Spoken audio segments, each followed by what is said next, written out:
हाँ जी बच्चों, हम बोले थे आपको नेक्स्ट वीडियो में कि हम बताएंगे और हम कुछ एक्सपेंसेस और एसेट्स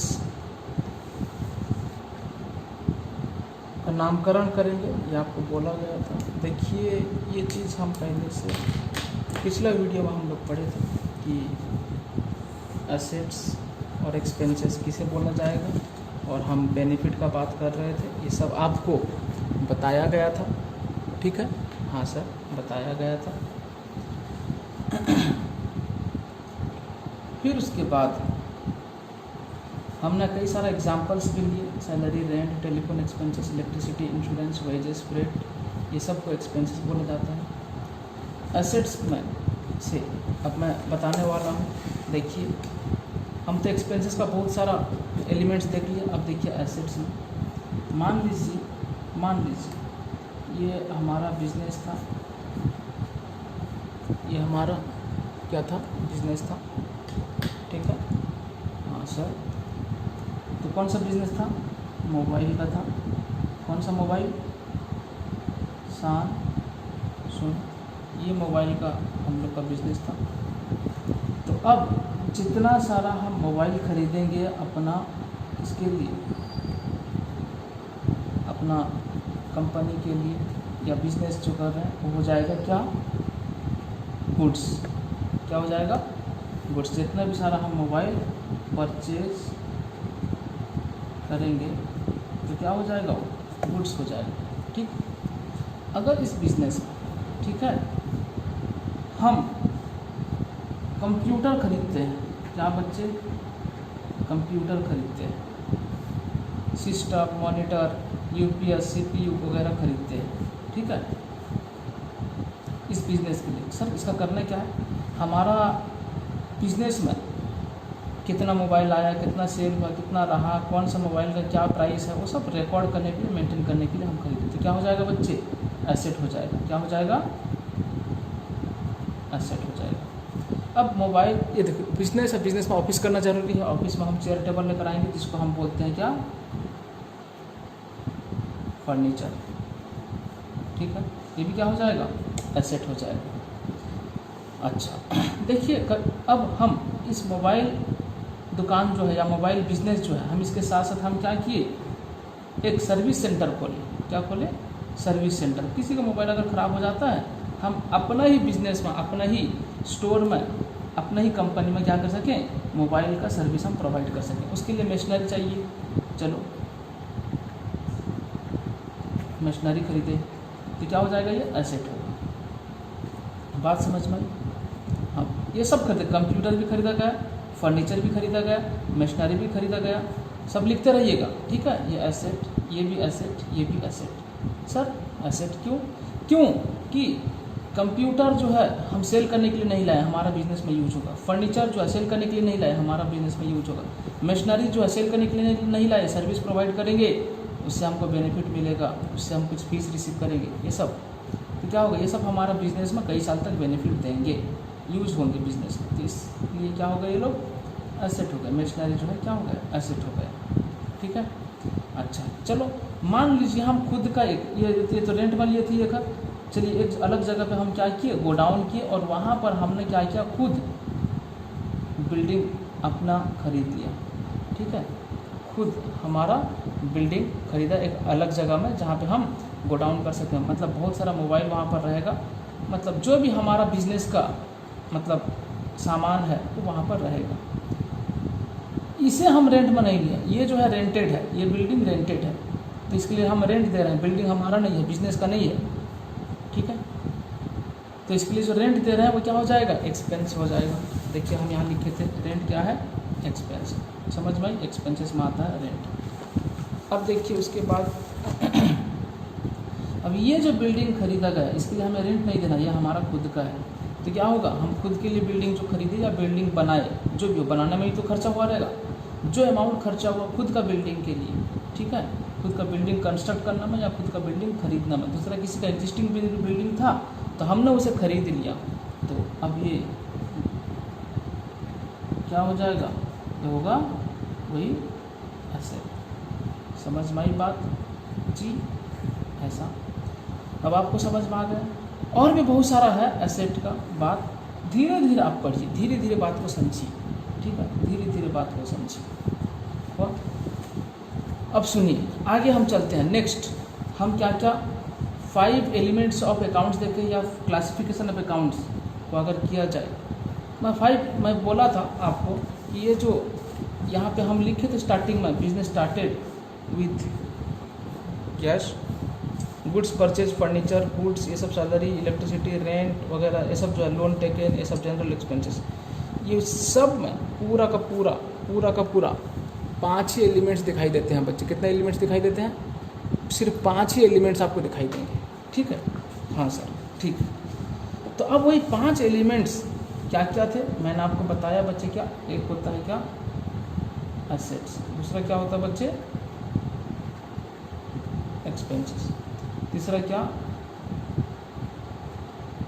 लायबिलिटीज, 4 में क्या इनकम, 5 में क्या कैपिटल।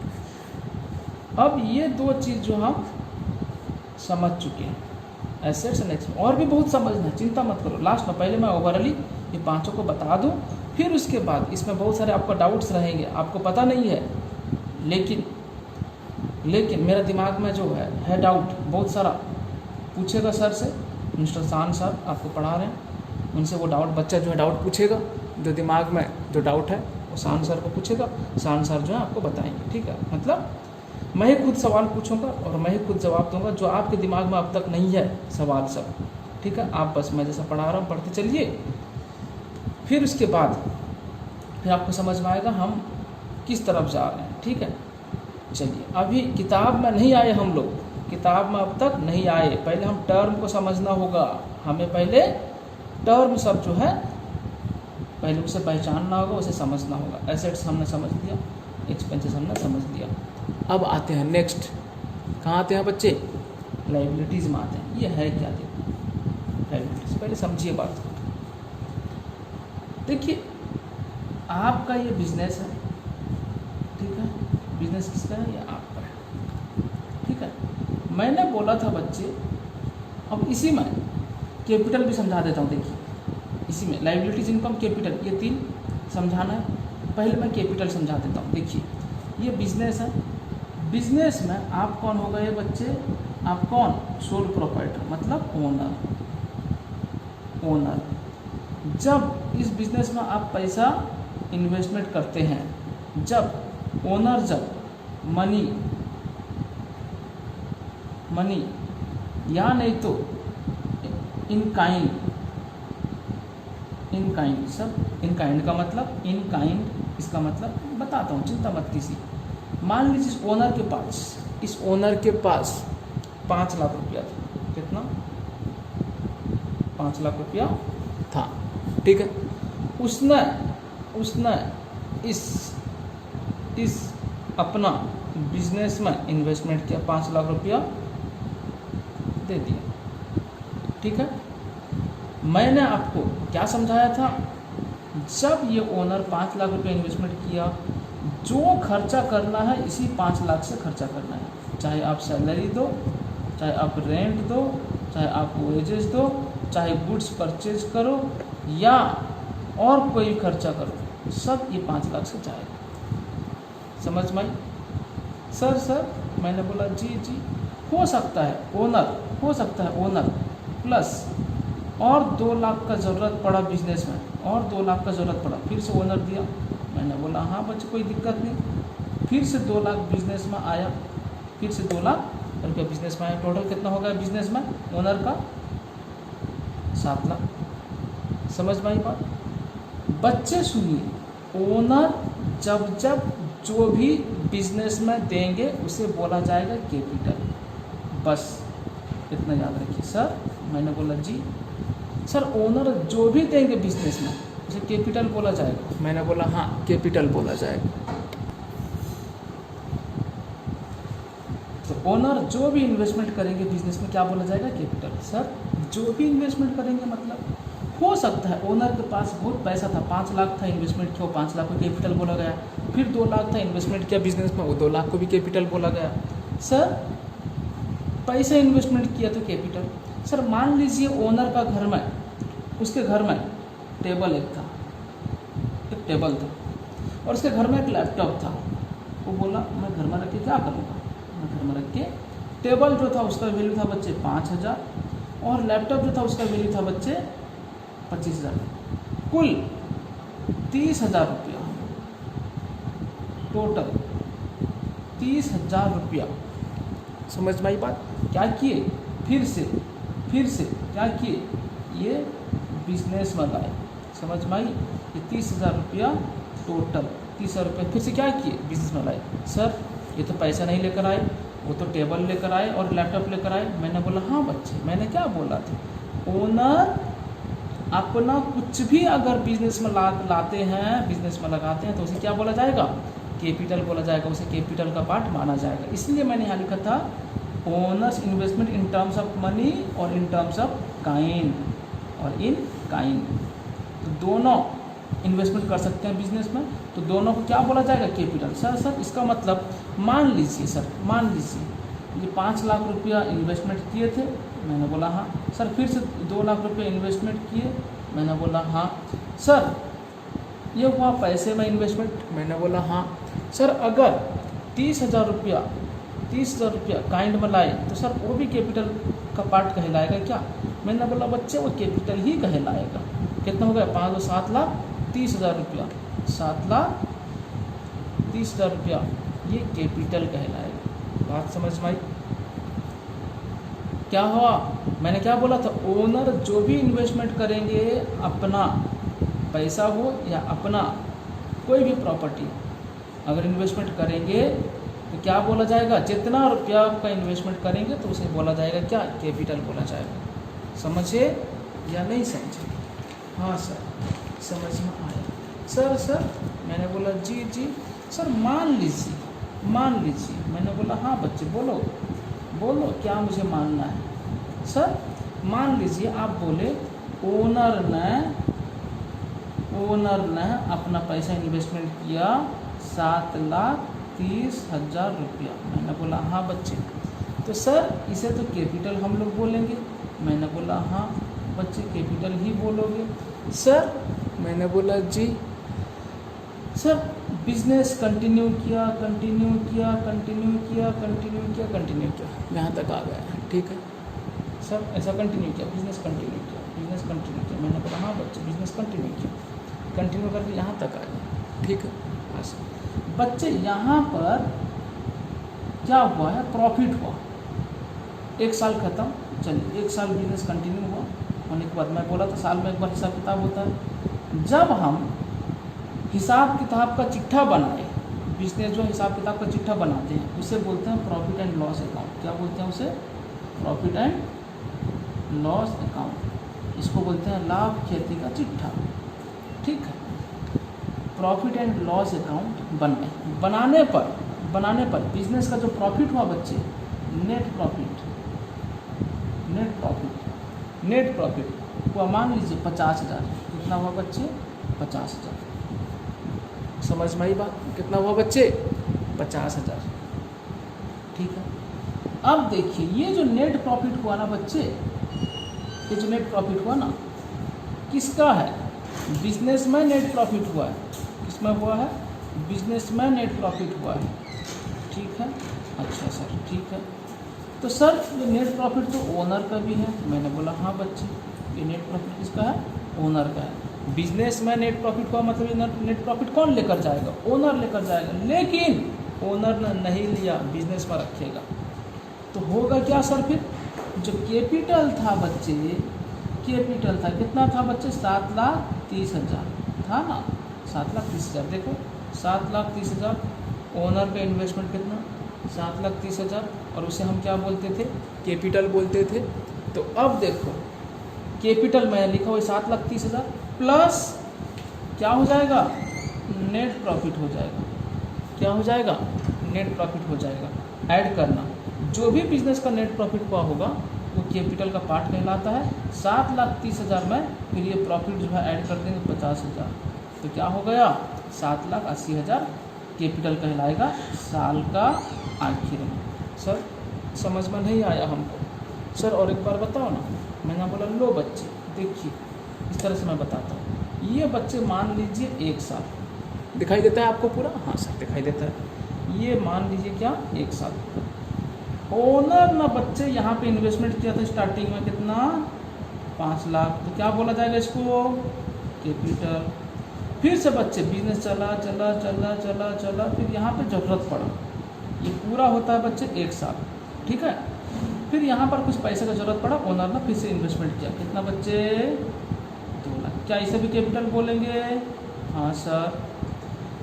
फिर क्या हुआ, चला चला चला, फिर ओनर ने मान लो इन्वेस्टमेंट किया काइंड में, ये था कैश, ये भी है क्या, कैश। अब काइंड में इन्वेस्टमेंट किया, क्या बच्चे, लैपटॉप और टेबल। कितना रुपया, 30,000 रुपया का इन्वेस्टमेंट किया, 30,000 रुपया का इन्वेस्टमेंट किया, ठीक है। तो अब क्या हुआ, फिर से बिजनेस चला चला चला चला चला चला चला, 1 साल खत्म। अब हमने क्या किया, ये पूरा 1 साल का हमने हिसाब किताब किया। हमने क्या किया, हिसाब किताब किया। जब हिसाब किताब किया तो इस साल का जो नेट प्रॉफिट आया है, इस साल का जो नेट प्रॉफिट आया है बच्चे, मैं एनपी लिखता हूँ जिसे हम नेट प्रॉफिट बोलेंगे, वो हुआ है 50 लाख। हमने हिसाब किताब किया, हिसाब करने के बाद पता चला नेट प्रॉफिट कितना आया है बच्चे, 50,000, पूरा 1 साल का, ठीक है। तो अब यहाँ पे जो कैपिटल रहा लास्ट में, हम जानना चाहते हैं at the end of the year, मतलब 31 मार्च यही होगा, या 31 दिसंबर यही होगा। 2 साल में मैंने बोला था, एक होता है अकाउंटिंग ईयर, एक होता है कैलेंडर ईयर। चलो हम मानकर चलते हैं ये फाइनेंशियल ईयर है या अकाउंटिंग ईयर है, जो भी है, 31 मार्च में हम जानना चाहते हैं कैपिटल कितना। तो क्या होगा बच्चे, ये 5 लाख प्लस 2 लाख प्लस 30,000 और प्लस नेट प्रॉफिट 50,000, समझे। ये जो नेट प्रॉफिट हुआ ये कैपिटल का पार्ट है, याद रखेंगे इस चीज़ को, net profit is the part of capital. समझ में आई बात, net profit is the part of capital, ठीक है। तो कैपिटल अगर देखना चाहते हैं हम, ये लास्ट डे में 31 मार्च में हम अगर कैपिटल देखना चाहते हैं तो क्या हो जाएगा, 5 lakh plus 2 lakh plus 30,000 plus 50,000, तो क्या हो गया, 7,80,000 हो गया, ठीक है। तो सर मैंने बोला जी सर, ये जो ओनर, आप बोले ओनर ने बिजनेस में इन्वेस्टमेंट किया, ओनर ने बिजनेस में इन्वेस्टमेंट किया। सर यहाँ भी बोले था, मैंने बोला हाँ बच्चे बोलो सर, यहाँ भी आप बोले थे ओनर ने इन्वेस्टमेंट किया बिजनेस में इतना सारा सब चीज़। और सर फिर यहाँ पे आप बोले नेट प्रॉफिट अगर होगा तो फिर वो कैपिटल में ऐड कर दिया जाएगा। तो सर जो ओनर इन्वेस्टमेंट करता है, जो ओनर बिजनेस में इन्वेस्टमेंट करता है, तो सर वो फिर क्या लेगा, बच्चे, वो चाहे तो इस बिज़नेस से पैसा कुछ ले जाए अपना खर्चा के लिए या अपना घर का खर्चे के लिए, बिकॉज अलग कहीं पे काम करता तो सैलरी मिलता उसको, जबकि वो किसी दूसरी जगह पे एम्प्लॉय नहीं है, अपना खुद का बिजनेस किया है तो वहाँ से भी तो कुछ लेगा ना। चलो मान लीजिए वो कहीं कुछ पैसा अपना बिजनेस से विड्रॉ कर लिया, मनी कुछ क्या किया, विड्रॉ कर लिया, कुछ पैसा विड्रॉ किया, सब पैसा विड्रॉ नहीं करेगा तो बिजनेस बंद हो जाएगा। कुछ पैसा विड्रॉ कर लिया, सर मैंने बोला जी मान लीजिए सर जो बिज़नेस वो कर रहा है, जैसे कि मोबाइल का बिज़नेस, मैंने बोला हाँ बच्चे, हो सकता है कुछ मोबाइल वो ले जाए उसका बेटा के लिए या उसका बेटी के लिए, उसका खुद के लिए मोबाइल यूज़ करने के लिए ले ले वहाँ से बिज़नेस से, उसका उसी का बिज़नेस है सर, वो ले ले। मैंने बोला हाँ बच्चे, हो सकता है वो गुड्स ले ले। बच्चे जो बिज़नेस करता है, बात मेरी समझ में आई, जो चीज़ का बिज़नेस करता है, मान लो मोबाइल का बिज़नेस था, हो सकता है और कुछ बिज़नेस हो सकता है, किसी को, मैं पूरा बिज़नेस का बात बता रहा हूँ, ऐसा नहीं कि हमारा मोबाइल बिज़नेस का मतलब सिर्फ उसी का बात करेंगे। मान लो किसी का बिज़नेस है क्या, किसी का बिज़नेस है लैपटॉप का, लैपटॉप उठा लेके जा सकता है। किसी का बिज़नेस है, मान लीजिए जूता का बिज़नेस है, शू का बिज़नेस है, तो उसका खुद का यूज़ के लिए या उसका घर का कोई मेंबर है उसके यूज़ के लिए वो ले जाए। तो इसका मतलब हम क्या समझ रहे हैं, हो सकता है बिज़नेस से जो विड्रॉ करके लेकर जाएगा, हो सकता है वो मनी हो या नहीं तो गुड्स हो, जिस चीज़ का बिज़नेस करता है हो सकता है उसे विड्रॉ, हो सकता है राइस का बिजनेस करता है अपना घर का खाने के लिए, वो राइस लेकर चला जाए, बासमती राइस, समझ में आई? तो ऐसा कुछ भी, तो क्या विड्रॉ करेगा, यहाँ से क्या ले सकता है, पैसा ले सकता है, या नहीं तो जो ये दुकान जो उसका अपना बिजनेस में है गुड्स उसे भी विड्रॉ कर सकता है, या नहीं तो क्या हो सकता है बच्चे, गुड्स विड्रॉ कर सकता है। ठीक है, ये ले सकता है।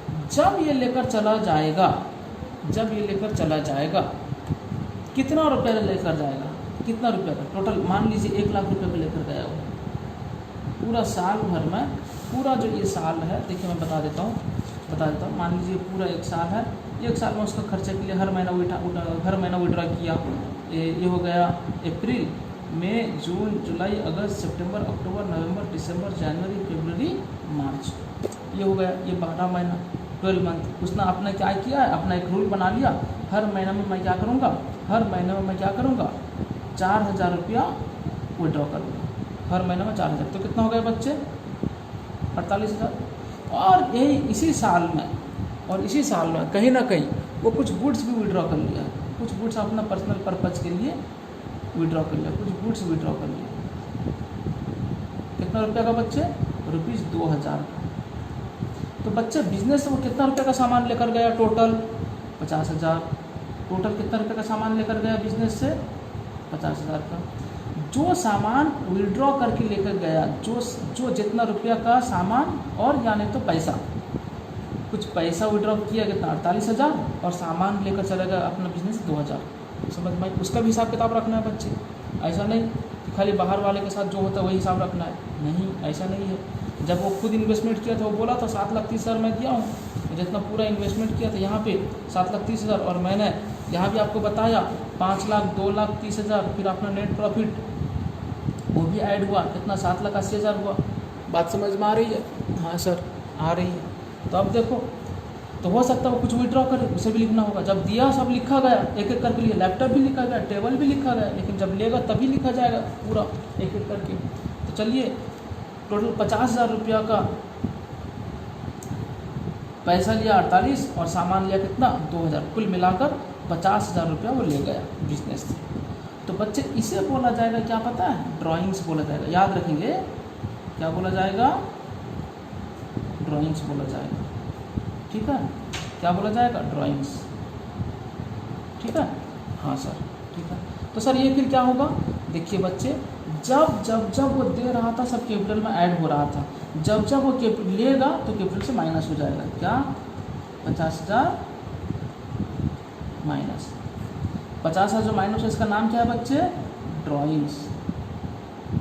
क्या नाम है, ड्राइंग्स है। तो कितना ले लिया, 50,000 ले लिया, माइनस कर दो, कितना रहा बच्चे, 7,30,000 रहा लास्ट में, समझ में आई?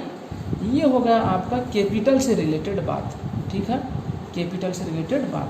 बच्चे इसे बोलते हैं इन्वेस्टमेंट, इसे बोलते हैं फर्दर इन्वेस्टमेंट, इसे बोलते हैं इन्वेस्टमेंट इन काइंड, और इसे बोलते हैं net profit during the year, और इसे बोलते हैं ड्राइंग्स।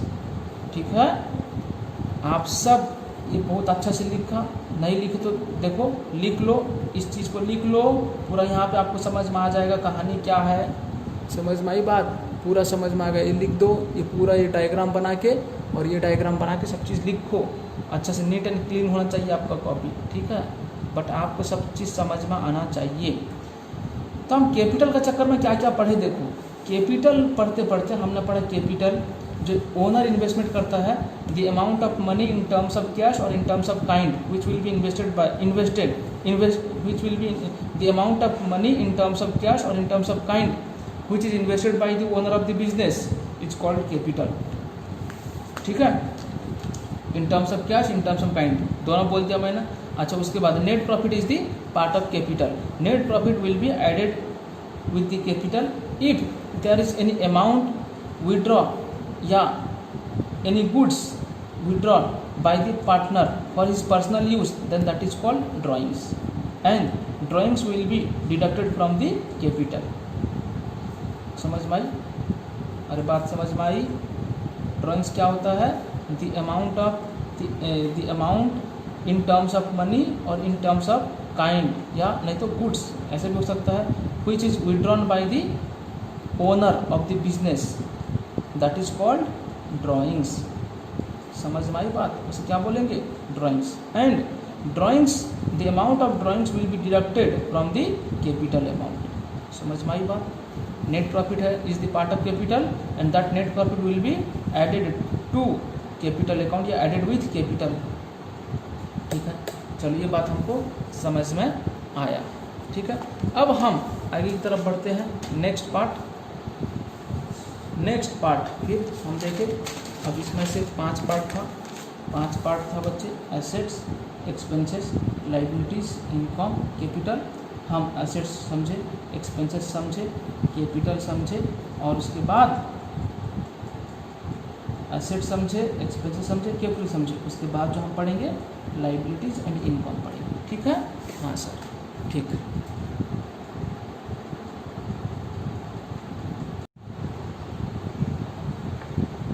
चलिए अब देखिए, assets, expenses, liabilities, income, capital, इसमें से एसेट्स का पार्ट खत्म, एक्सपेंसेस का पार्ट खत्म, कैपिटल का पार्ट खत्म हुआ। अब हम अभी जो सीखने वाले हैं, अभी जो समझने वाले हैं, लाइबिलिटीज़ का पार्ट। ठीक है, अब देखिए क्या होता है लाइबिलिटीज़। जब ओनर पैसा देता है, ओनर अपना बिजनेस में इन्वेस्टमेंट करता है। ठीक है, देखिए ये है ओनर, पहले की तरह अभी बता रहा हूँ। ये जब बिजनेस में इन्वेस्टमेंट किया तो हम क्या बोले बच्चे, क्या बोले, कैपिटल बोले। क्या बोले, कैपिटल बोले। कैपिटल में जो अमाउंट है क्या समझ में आती है कि ये ओनर का पैसा है, मतलब जो इंटरनल पर्सन है वो होता है ओनर, मालिक, उन्हीं का पैसा है। ठीक है, अगर बिजनेस में और भी ज़्यादा पैसा चाहिए, बिजनेस में और भी ज़्यादा पैसा चाहिए, और बिजनेस क्या करेंगे, वो कहीं ना कहीं आउटसाइडर्स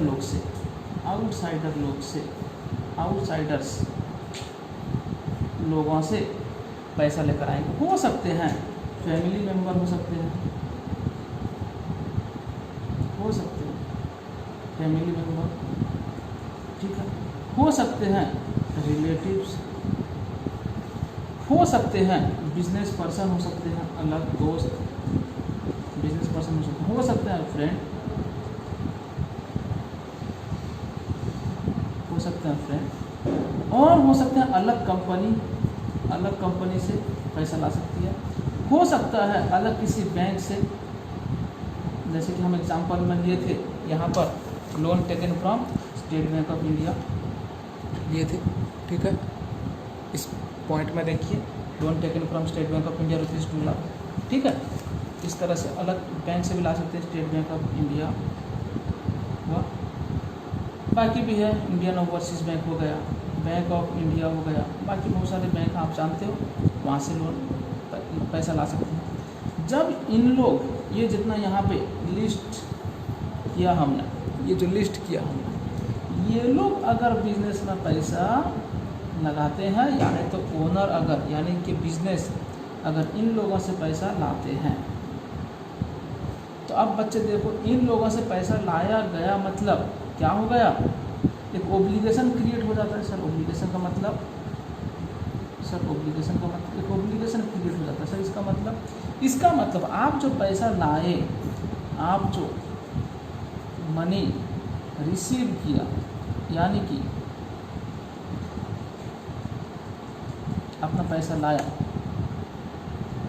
तो इसे क्या करना होगा, must be paid in future, बाद में कभी आपको पे करना होगा।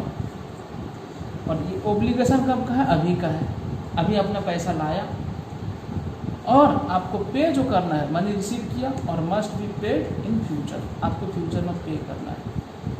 बात समझ में आई, आपको फ्यूचर में पे करना है। ठीक है, तो अगर ऐसा रहा जो पैसा आपने रिसीव किया और उसे फ्यूचर में पे करना है, और वो बिजनेस का नहीं है। देखिए मैं और एक बात बोल देता हूँ, बिजनेस का नहीं है, बट बिजनेस में यूज हो रहा है, यूज हो रहा है, बिजनेस में यूज हो रहा है, बिजनेस का नहीं है बट बिजनेस में यूज हो रहा है। देखिए ये क्या हमारा बिजनेस का हमारा पैसा है क्या? नहीं, दूसरे का पैसा, बट हम लाए हैं और हम बिजनेस में यूज कर रहे हैं, कहीं ना कहीं फ्यूचर में उन्हें पे कर दिया जाएगा। समझ में आई बात? तो क्या बोला जाएगा इसे? क्या बोला जाएगा? क्या बोला जाएगा? लायबिलिटी बोला जाएगा। क्या बोला जाएगा? पूरा जो होल बात बोला गया तो उसे क्या बोला जाएगा? लायबिलिटी बोला जाएगा। ठीक है, क्या बोला जाएगा? लायबिलिटी बोला जाएगा। किसी का भी पैसा अगर हमारे पास है और वो पैसा हमें फ्यूचर में कहीं ना कहीं पेमेंट करना है, देना है, तो लायबिलिटी। समझ में? या हमारा कोई बिजनेस में संपत्ति है, अगर फ्यूचर में हमें बेनिफिट मिलेगा तो होता है एसेट, और ओनर में जो इन्वेस्टमेंट करता है वो होता है कैपिटल। समझ में आई बात? लायबिलिटी का मतलब समझ में आ गया? सर एग्जाम्पल दीजिए, सर एग्जाम्पल दीजिए। ठीक है, मैं एग्जाम्पल देता हूँ आपको। जैसे कि आप कोई लोन लेकर आए, लोन कहाँ से ला सकते हैं? मैंने बोला फैमिली मेम्बर्स हो सकता है, रिलेटिव्स हो सकता है, अलग कोई बिजनेस से लोन ला सकते हैं। आपका मोबाइल बिजनेस है, आपका दोस्त अलग कोई बिजनेस करता है तो वहाँ से लोन ला सकते हैं, फ्रेंड से ला सकते हैं लोन, किसी कंपनी से लोन ला सकते हैं, बैंक से लोन ला सकते हैं। तो लोन हो गया क्या बच्चे? लायबिलिटी। समझ में आई? हाँ सर समझ में आई। ठीक है, बात समझ में आ गई लायबिलिटी का? ठीक, चलो और बाकी बचा क्या बच्चे? इनकम। ये बचा क्या बच्चे? इनकम। बस मैं इसको एग्जाम्पल देकर समझाने वाला हूँ, आप चिंता मत कीजिए। लायबिलिटी को हमने समझ गए। और बच्चे देखिए इसके बाद हमने क्या क्या समझा, मैं फिर से, और छोटी छोटी चीज़ें रह गई जो हमें 4 बात समझ में आ गई। इनकम को छोड़कर बाकी जो 4 है, क्या है वो? Asset, expenses, liability, capital. ये बात हमें समझ में आ गई। अगर हमको समझ में आ गई है बात, तो सुनिए, मेरी बात को ध्यान सुनिए और छोटी छोटी बातें समझनी है। और चारों का बेसिक हमको समझ में आ गया। क्या हम समझे? एसेट्स, उसके बाद एक्सपेंसेस, उसके बाद लायबिलिटी, उसके बाद कैपिटल। इनकम को छोड़कर, इनकम बहुत छोटा पार्ट है, चिंता मत कीजिए, 2 मिनट में हो जाएगा। एसेट्स हमें क्या समझ में आया कि हम खर्चा इनकर्ड करें, उसका बेनिफिट हमें फ्यूचर में मिलेगा, और यहाँ पर हम खर्चा करें, उसका बेनिफिट उसी सेम ईयर में हमको मिल जाएगा। लायबिलिटी क्या? हम किसी से पैसा ले आए और ओब्लिगेशन हमारा बन जाता है, कहीं ना कहीं फ्यूचर में हमें पेमेंट करना है। कैपिटल का मतलब क्या हो गया?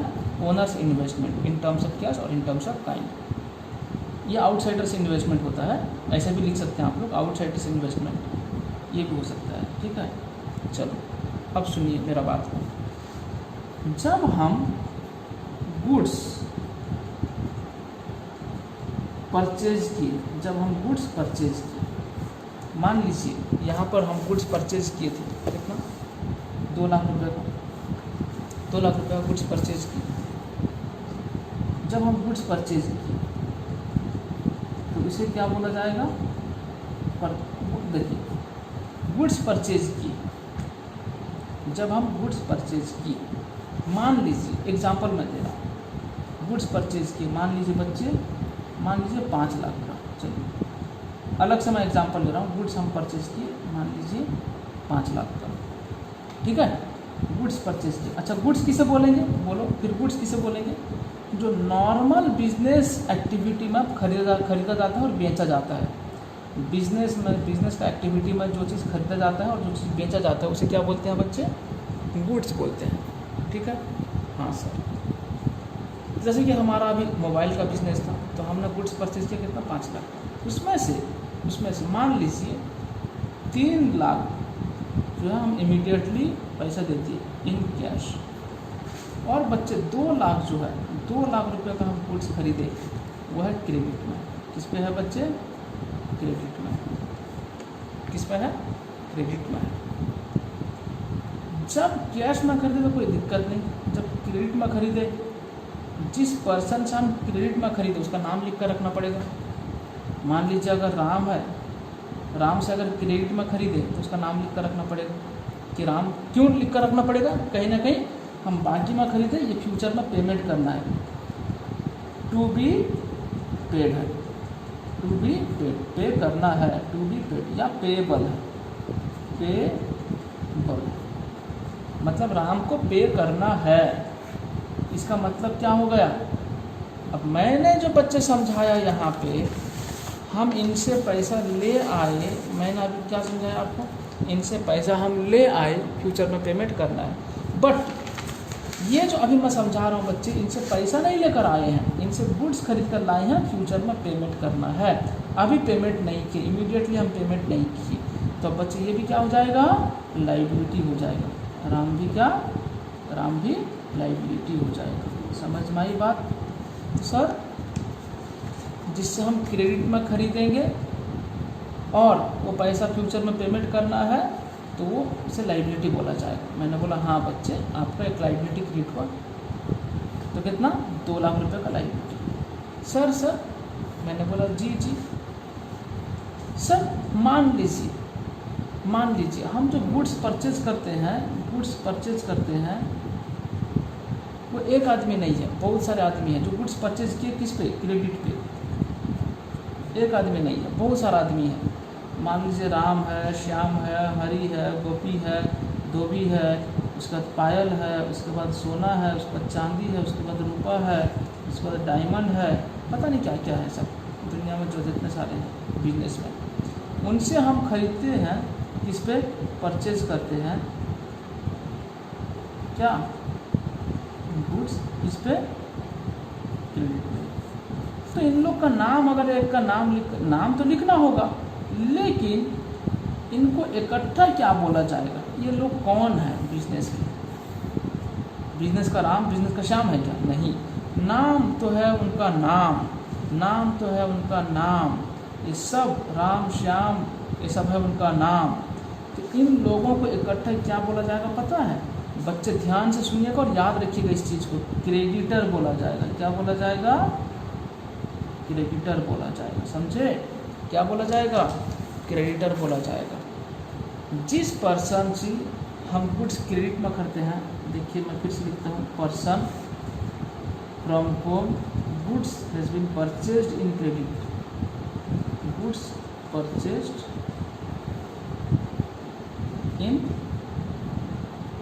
क्रेडिट। तो इस पर्सन को क्या बोला जाएगा? क्रेडिटर बोला जाएगा। क्या बोला जाएगा? क्रेडिटर। आप भी ऐसे ही लिखिए, क्रेडिटर बोला जाएगा। ठीक है, बात समझ में आई? हाँ सर समझ में आई।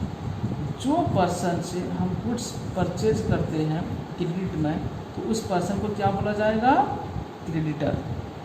ठीक है, हाँ सर, उसे क्रेडिटर बोला जाएगा। अगर एक व्यक्ति है तो उसका नाम लिख लेंगे, जैसे कि मैं लिखा था राम। अगर बहुत सारे व्यक्ति हैं तो क्या लिखा जाता है? उन्हें क्रेडिटर लिखा जाता है। समझ में आई बात? हाँ सर समझ में आई। तो अब ये क्रेडिटर जो है क्या है बच्चे? लायबिलिटी है। क्या है? क्रेडिटर जो है क्या है? लायबिलिटी। समझे? हाँ सर समझे।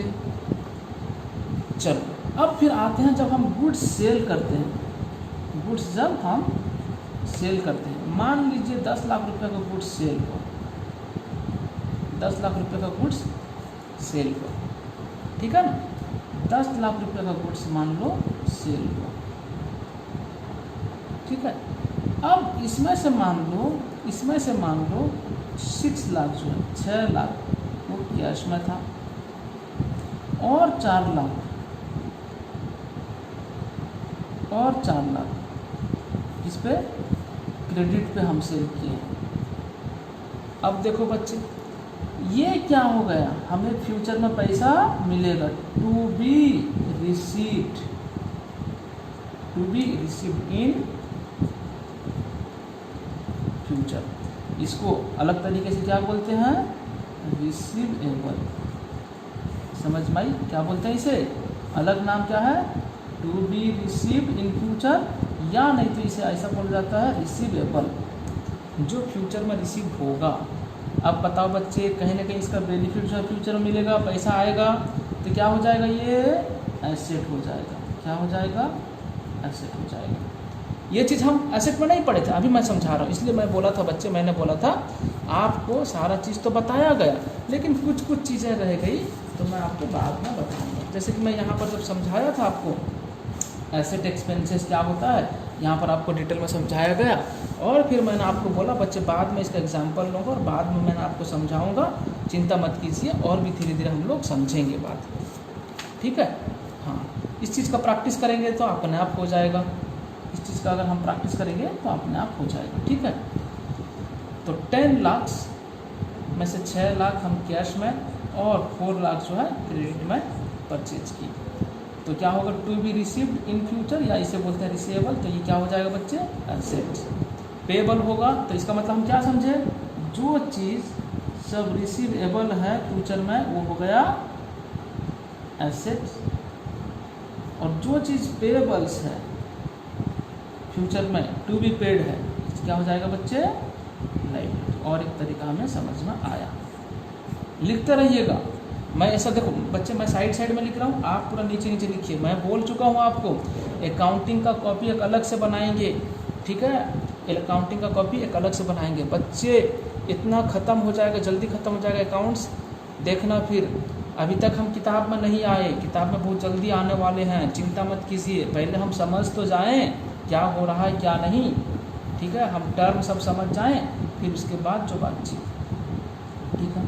सर मैंने बोला जी सर, जैसा कि यहाँ पर जो पर्सन गुड्स परचेज करता है क्रेडिट में उसे बोलते हैं, सॉरी, जिस पर्सन से गुड्स परचेज किया जाता है क्रेडिट में, जिस पर्सन से गुड्स परचेज होता है क्रेडिट में उसे बोलते हैं क्रेडिटर। और जिस पर्सन को, मैं फिर से वही बात यहाँ पे लिखता हूँ, जिस पर्सन को हम गुड्स सेल करते हैं, गुड्स हम सेल करते हैं किस पे, क्रेडिट पे, तो उसे क्या बोलते हैं बच्चे, क्रेडिटर। नहीं, क्रेडिटर होने से लायबिलिटी हो जाएगा, क्रेडिटर होने से क्या हो जाएगा, लायबिलिटी हो जाएगा।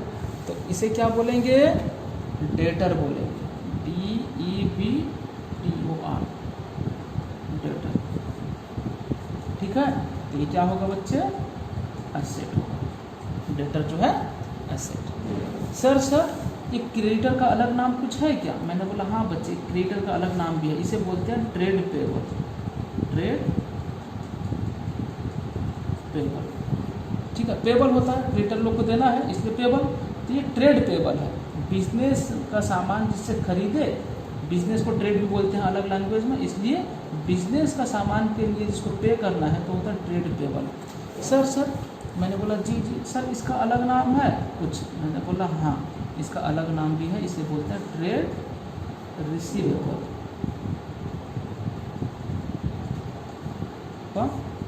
इसका अलग नाम है ट्रेड रिसीवेबल। सर मैंने बोला जी सर, जिस तरह से गुड्स अगर परचेज के क्रेडिट में बहुत सारे बनते हैं तो उनको बोला गया क्रेडिटर्स बोला गया, उसी तरह अगर हम गुड्स सेल करें तो बहुत सारे लोगों को, सर मैंने बोला जी सर ये बताइए ना, मैंने बोला देखो बच्चे बताता हूँ, जिस तरह से हम गुड्स सेल की क्रेडिट में बहुत लोग कौन है, वही हो जाएगा, मान लीजिए श्याम हो गया, हरी हो गया, गोपी हो गया, उसके बाद हो गया बिल्ली हो गया, चूहा हो गया, उसके बाद क्या हो गया, गिदड़ हो गया, उसके बाद क्या हो गया, उसके बाद क्या बोलो इस तरह से मान लीजिए नाम है किसी का, ऐसा नाम है, बहुत सारा नाम है, तो इकट्ठा इनको क्या बोला जाएगा, डेटर्स बोला जाएगा, डेटर्स बोला जाएगा। अच्छा सर, इसे सन्ड्री डेटर्स भी बोल सकते हैं, मैंने बोला हाँ इसे सन्ड्री डेटर्स भी बोल सकते हैं, किताब में लिखा होता है कहीं कहीं पर डेटर्स, तो कहीं कहीं पर सन्ड्री डेटर्स, बहुत सारे डेटर हैं तो इसे बोलते हैं सन्ड्री डेटर्स। क्या बोलते हैं इसे, सन्ड्री डेटर्स। सर इसे सन्ड्री क्रेडिटर्स भी बोल सकते हैं, मैंने बोला हाँ बच्चे, इसे जो है क्रेडिटर को sundry SUNDRY creditors. Sir sundry debtor, sundry creditors क्यों, क्योंकि बहुत सारे डेटर्स, बहुत सारे क्रेडिटर्स होते हैं ना, तो इसलिए सन्ड्री बोल दिया जाता है, सन्ड्री क्रेडिटर्स, सन्ड्री डेटर्स। एक बच्चे को पूछा, ठीक है, तो बच्चे क्रेडिटर्स का नाम सन्ड्री क्रेडिटर्स क्यों और डेटर्स का नाम सन्ड्री डेटर्स क्यों, बच्चा बोलता है सर, मैंने बोला जी सर मैं बोलूँगा, मैंने बोला बेटे बोलो, बच्चा बोलता है सर जो डेटर और जो क्रेडिटर संडे के दिन क्रिएट हुए होंगे उसे बोला जाएगा sundry debtors and sundry creditors. मैंने बोला वाह तुम कहाँ से आंसर सब ले आते हो, संडे के दिन संडे के दिन जो जो क्रिएट हुए उनको सन्ड्री क्रेडिटर सन्ड्री डेटर। ऐसा नहीं है बच्चे, मैंने आपको बताया सन्ड्री डेटर सन्ड्री क्रेडिटर्स क्या होते हैं। ठीक है, हाँ सर ठीक है सर। और क्या पढ़ेंगे अभी? मैंने बोला बच्चे बहुत सारा बात है पढ़ने का, सुनिए अब बताता हूँ। और एक चीज़ और दो चीज़ बताऊँगा, ठीक है। पहले बता देता हूँ इनकम किसे बोलते हैं, लिखो मेरे साथ साथ इनकम। जो नॉर्मल ट्रेडिंग एक्टिविटी है ना, नॉर्मल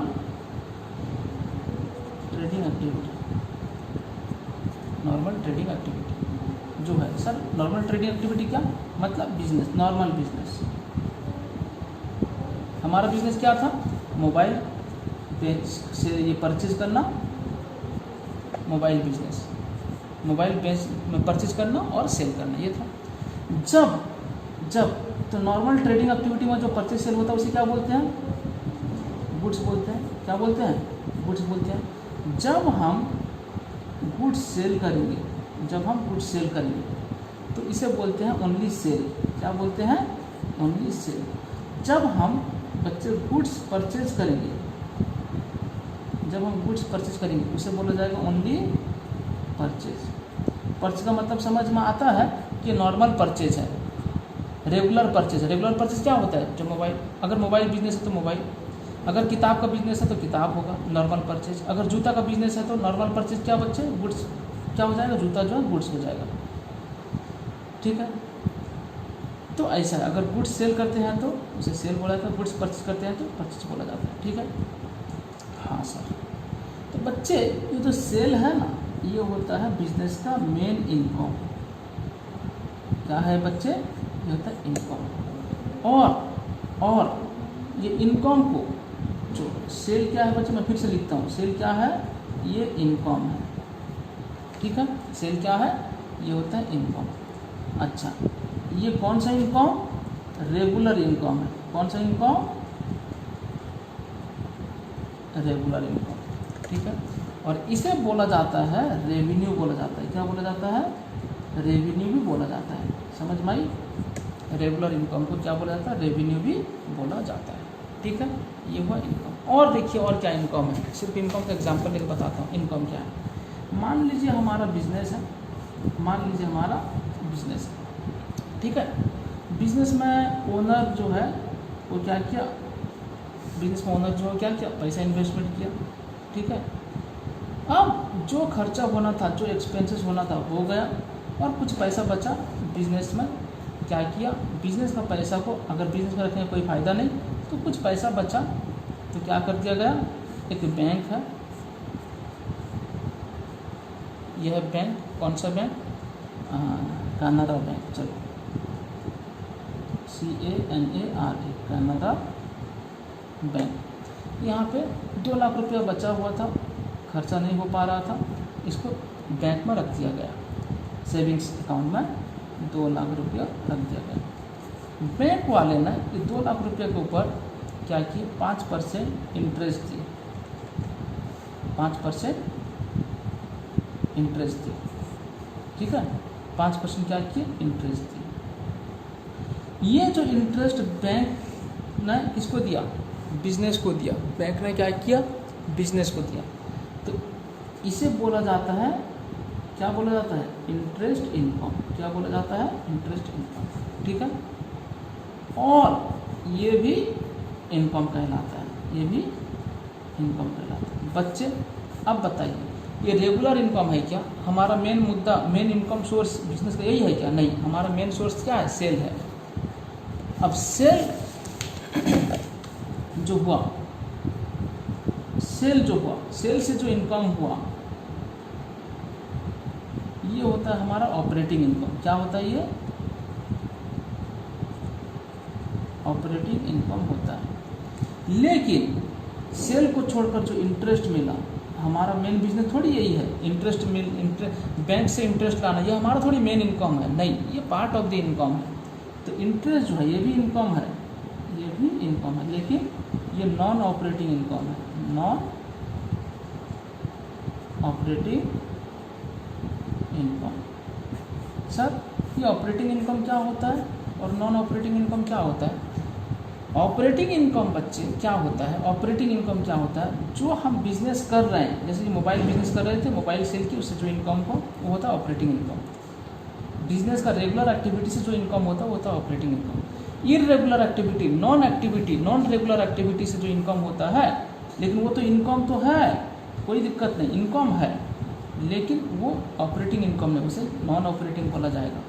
और देखिए ऑपरेटिंग इनकम को ट्रेड इनकम भी बोला जाता है, क्या, ट्रेड इनकम भी बोला जाता है। नॉन ऑपरेटिंग इनकम को नॉन ट्रेड इनकम भी बोला जाता है, नॉन ट्रेड इनकम भी बोला जाता है। जैसे कि income from investment, income from, ये क्या था, इन्वेस्टमेंट था ना, एक तरह का इन्वेस्टमेंट था, ठीक है, income from investment.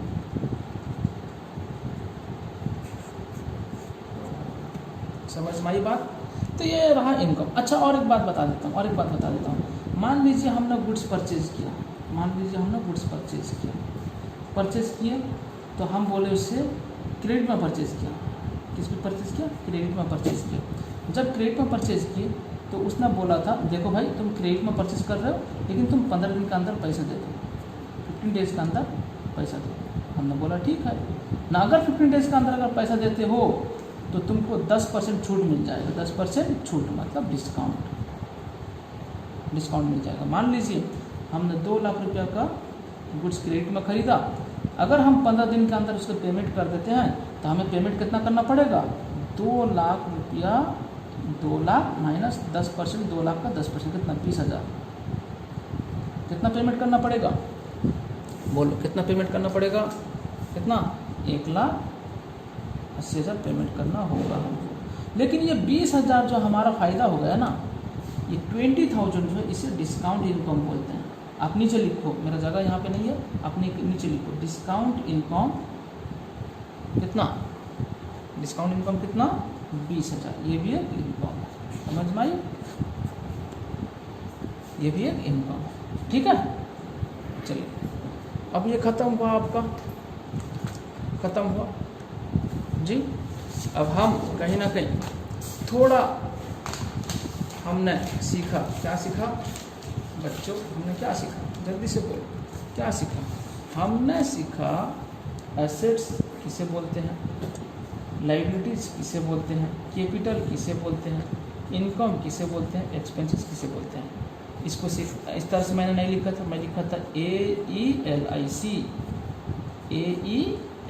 Asset expenses liability income capital, AELIC, इस तरीके से मैंने लिखा था।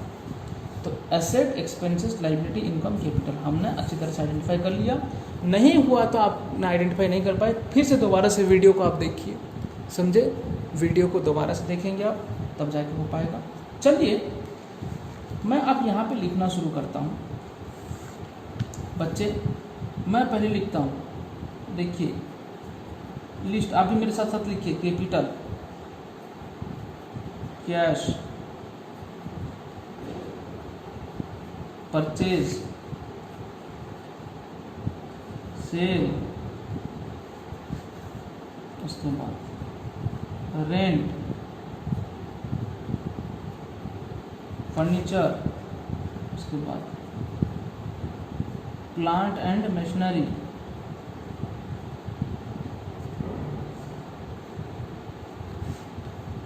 अच्छा उसके बाद सैलरी, उसके बाद टेलीफोन, उसके बाद इलेक्ट्रिसिटी, उसके बाद बिल्डिंग, उसके बाद लोन, उसके बाद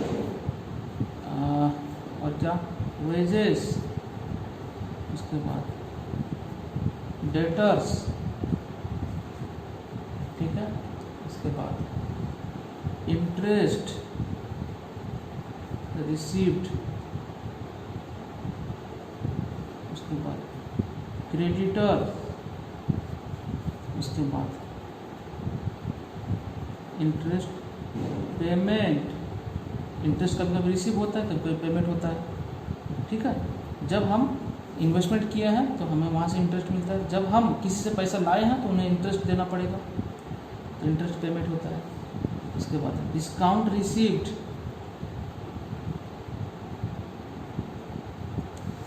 उसके बाद यहाँ लिखा मैंने, ये सब लिखा, डिस्काउंट रिसीव्ड वगैरह जो था लिखा। फिर उसके बाद डिस्काउंट अलाउड, ठीक है। उसके बाद postage and Telegram, postage and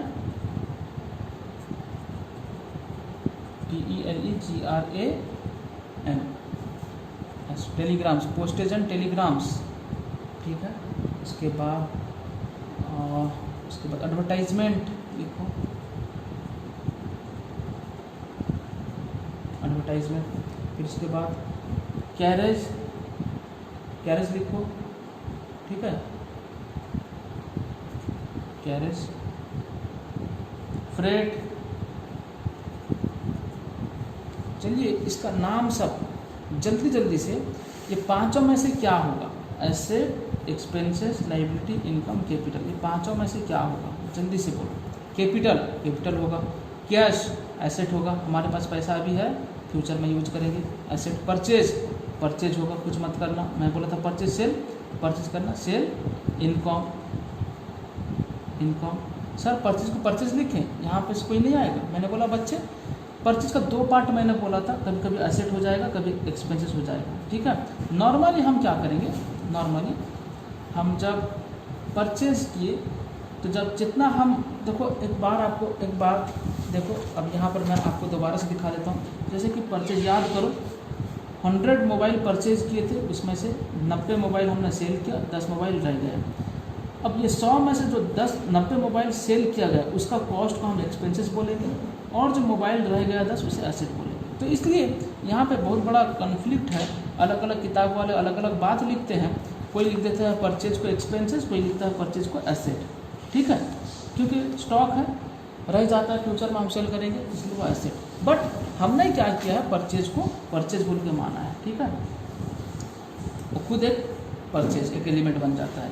cell income, rent बच्चे expenses, furniture asset, plant and machinery business में यूज होगा asset, salary expenses, telephone expenses electricity expenses, building asset, loan liability, wages क्या होगा एक्सपेंसेस, डेटर्स क्या होगा याद करो, अभी समझाया था, डेटर्स याद करो एसेट। देखो डेटर्स मैंने यहाँ लिखा, समझे, डेटर्स क्या होगा एसेट लिखा है, क्रेडिटर्स क्या होगा लायबिलिटी लिखा है, ठीक है। डेटर्स क्या होगा एसेट। उसके बाद ये क्या है, इंटरेस्ट रिसीव्ड, इंटरेस्ट अगर रिसीव किए तो इनकम। क्रेडिटर्स क्या होगा लायबिलिटी, इंटरेस्ट पेमेंट किए तो एक्सपेंसेस, रिसीव किए तो इनकम, इंटरेस्ट अगर रिसीव किए तो इनकम, अगर इंटरेस्ट पेमेंट किए तो एक्सपेंसेस। डिस्काउंट रिसीव किए तो क्या होगा इनकम, डिस्काउंट अलाउ किए तो एक्सपेंसेस, ठीक है। पोस्टेज एंड टेलीग्राम ये भी क्या होगा एक्सपेंसेस। एडवर्टाइजमेंट ये भी एक्सपेंसेस। कैरेज गुड्स परचेज करते टाइम जो खर्चा हुआ उसे कैरेज बोलते हैं, एक्सपेंसेस। फ्रेट ये क्या है एक्सपेंसेस। समझ में आई बात, ठीक है। चलिए बस इतना ही हमने नामकरण कर लिया। तो अब फिर इसके आगे का जो है, अब हम आगे का बात फिर यहाँ जो हम पहला क्लास में जो पढ़े थे, फिर इसका ट्रीटमेंट सब कैसे क्या होगा, इसका क्या करना है हम लोग देखेंगे नेक्स्ट क्लास में, ठीक है। Thank you very much, bye bye.